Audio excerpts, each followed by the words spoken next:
In the world of racing, speed isn't a number anymore. It's a test of human mind. Our brains are so capable of incredible feats. So much so that most of us don't even realize it. In everyday life, we might walk, talk, or make a simple decision without thinking.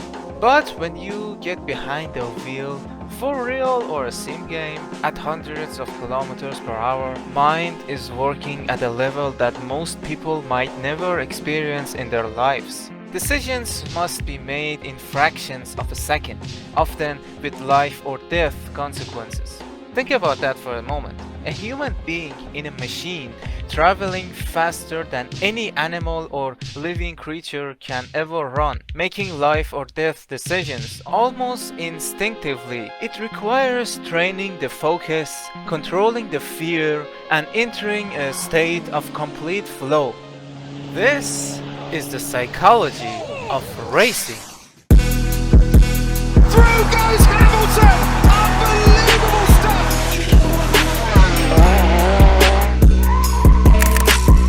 Oh my god, the Mercedes has taken off. So when I was researching about this topic, I came across some questions, like what actually happens inside the human brain under extreme pressure and speed? How is it possible for a person to make a split-second decisions when a single mistake can mean disaster? Under extreme pressure and speed, the primary challenge for the brain is not loss of oxygen, but maintaining cognitive control while the body is exposed to sustained physical and mental stress. The main psychological challenge is that increased G-forces disturb the body's ability to stabilize vision, posture, and motor control, forcing the brain to consistently compensate. The body activates its natural stress response, the same fight or flight mechanism, attempting to compensate, but under extreme conditions. This system is pushed to its limits. Heart rate can rise close to maximum levels for extended periods. Vision becomes more focused and reaction time shortens as the brain prioritizes speed over comfort. Extreme G-forces put pressure on the driver's body and sensory system. Brain constantly works to send signals for continuous intense muscle contractions, particularly in the neck and core, to stabilize the head and body, which can make the head and helmet feel 5 to 6 times heavier. And here's where it gets interesting. Pro drivers show higher gray matter density and more synchronous activation in key brain regions. So what does that mean? The gray matter in brain is the processing center, containing neural cell bodies. It's crucial for functions like muscle control, memory, speech, decision making, and few more. It's actually not a talent, or it's not something to do with genetics. You can develop it through long-term high-level training. It's difficult, but it is possible. Synchronous activation means different regions of the brain operate at the same time rather than in sequence. Average people first see, think, and decide, and then act. Not even average people. Even I think pro racing drivers in daily basis do the same thing. But pro drivers, when they're performing, do these things at the same time, which lead to next question. What separates the human mind from every other creature when speed breaks the biological limit?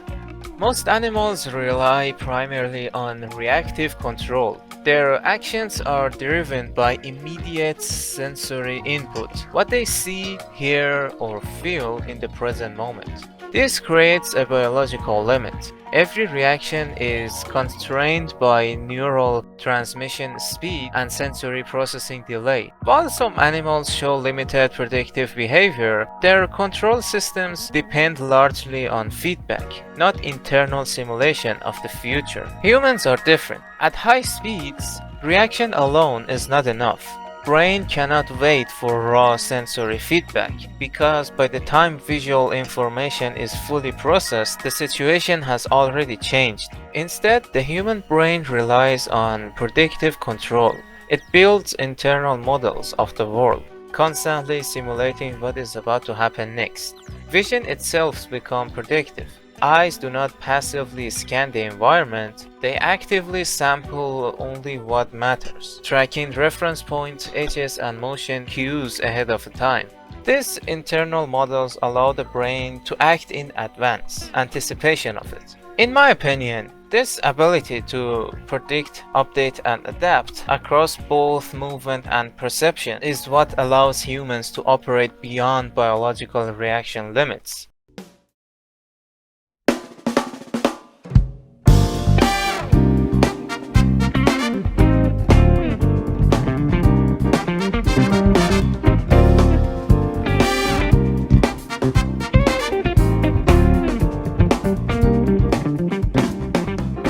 Focus is the key to good driving. When a driver enters in the zone, adrenaline boosts vision, primarily by triggering the body's fight or flight response, which involves pupil dilation, enhanced peripheral awareness, and increased alertness. Enhanced peripheral vision allows drivers to detect motion and spatial changes outside of their direct line of sight. At high speed, this reduces the need for constant eye movement and keeps attention stable. Faster visual processing means the brain interprets visual information more quickly. Instead of reacting to what just happened, the driver's brain predicts what will happen next. Dynamic visual acuity is the ability to see clearly while both the observer and the environment are moving. Increased alertness keeps the driver's attention locked on relevant stimuli for long periods of time. Over time, experienced drivers learn to control and harness these psychological response through a specialized sports vision training, which hones their brain's ability to respond effectively to these visual stimuli and integrate them into automatic physical reactions. Racing drivers use a highly specific visual scanning strategy. They scan far ahead on the track, shift their gaze between key reference points, like the apex of a corner, and avoid distraction from irrelevant objects. One mistake that novice drivers often do is focusing too close in front of the car, limiting their ability to anticipate future events. This is extremely important. I used to focus on the interior, other cars, and the space directly in front of me. But nowadays I try to look at the farthest point of the road and don't look at the irrelevant objects. This shift alone significantly reduced my mistakes. You know, for example, when I play rally games, there are some moments where the co-driver's words fade for me, and the focus becomes purely instinctive, and surprisingly, it works.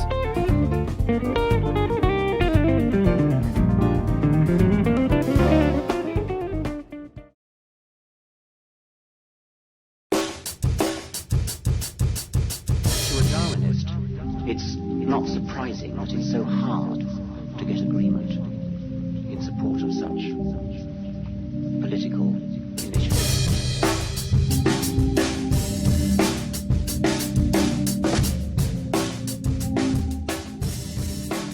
Fear is a fundamental part of driving at the limit. In sim racing, the fear factor is extremely low. No matter how immersive the simulation is, it can't fully replicate the fear of driving at 200 km per hour on a narrow, muddy road with trees on both sides and zero room for error.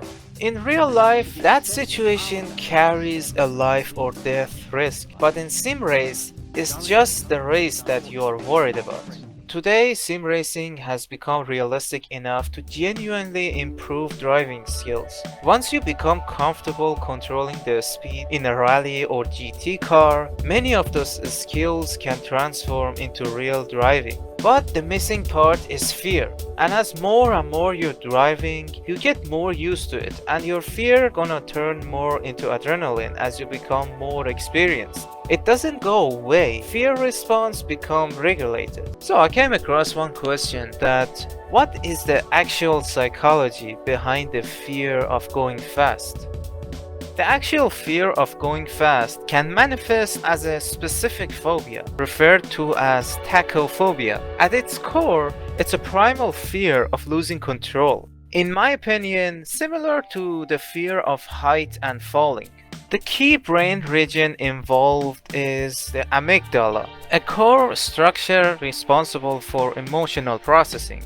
The center of neurology in fear in amygdala activation is the central to processing emotions, especially fear and anxiety. When the brain perceives a threat related to speed through a rapid visual motion, g-forces, or even the sound, the amygdala becomes activated. The amygdala reacts faster than conscious thought. It simply asks one question: is it dangerous? At high speed, the sensory input overwhelms the brain. If the amygdala interprets this as a threat, it triggers a fear response before rational control can intervene. So, which leads to next question. What changes in mind when someone overcomes that fear? Overcoming a fear leads to measurable physical and functional changes in the brain, fundamentally altering how threats are perceived and processed. First, activity in the amygdala decreases. The brain's threat alarms becomes quieter. So the same stimulus is no longer feels immediately dangerous. At the same time, the prefrontal cortex becomes more active. This part of the brain is responsible for rational control and decision making. It starts regulating the amygdala, essentially telling it, this is intense, but it's not a threat.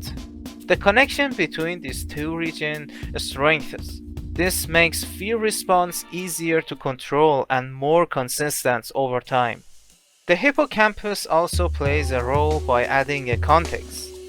It helps the brain understand when speed is actually dangerous and when it's controlled and safe.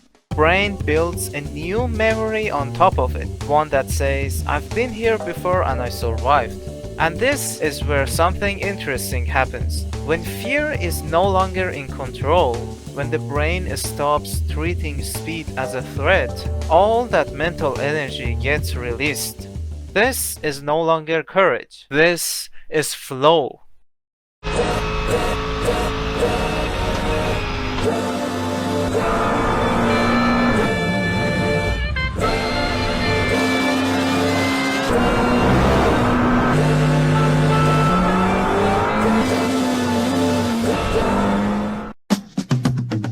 Once fear is regulated, flow will take over. At a certain point, driving stops feeling like a series of decisions.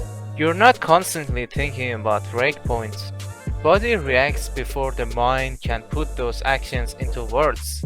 When focus is locked in and fear is regulated, flow will happen.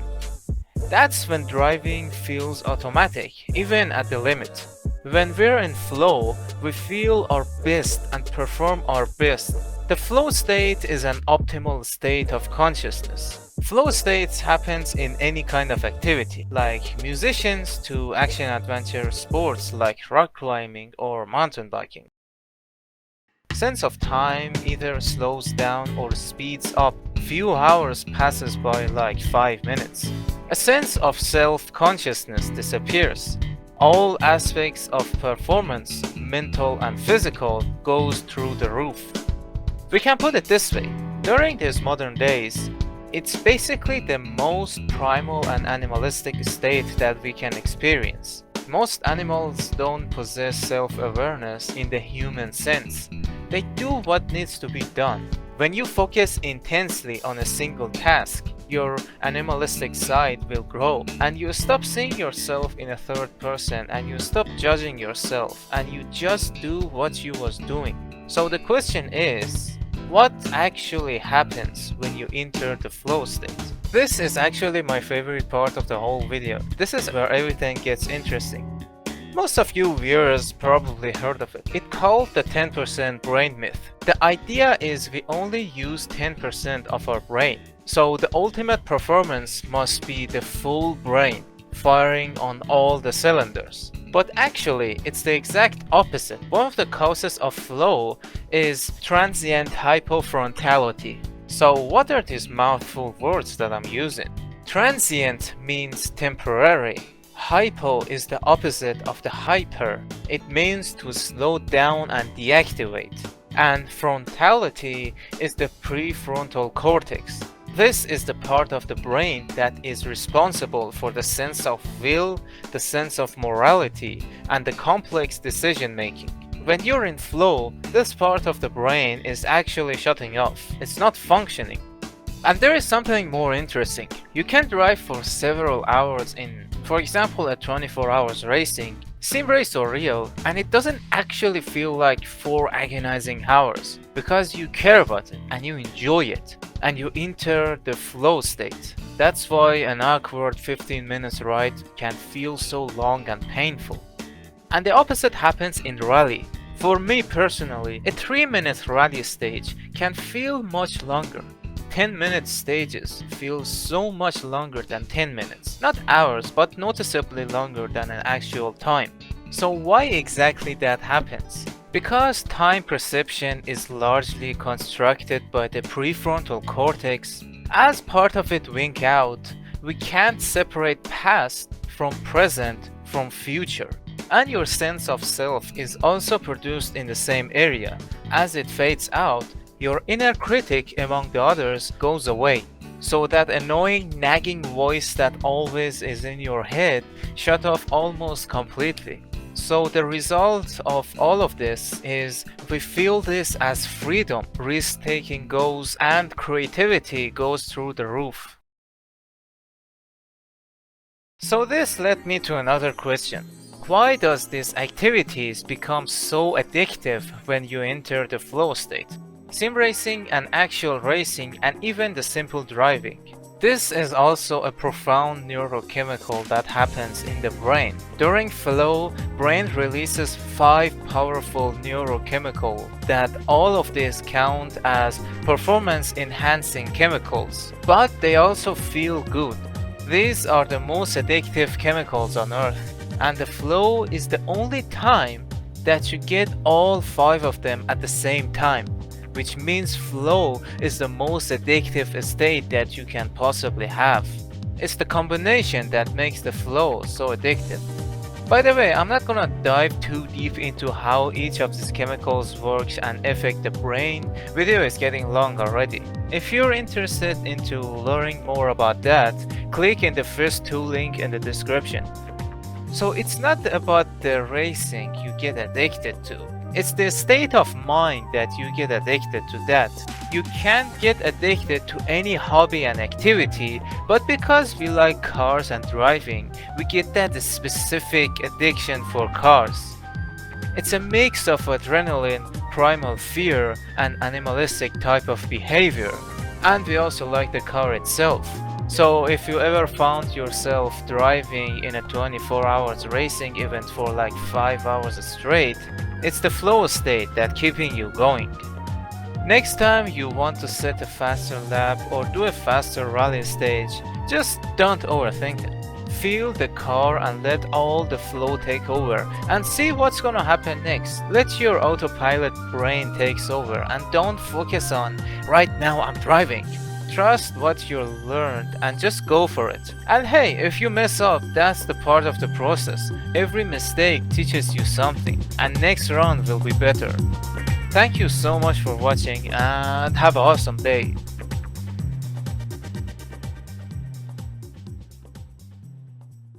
$150, 5 right cut, into 6 left, into 5 right long, 120,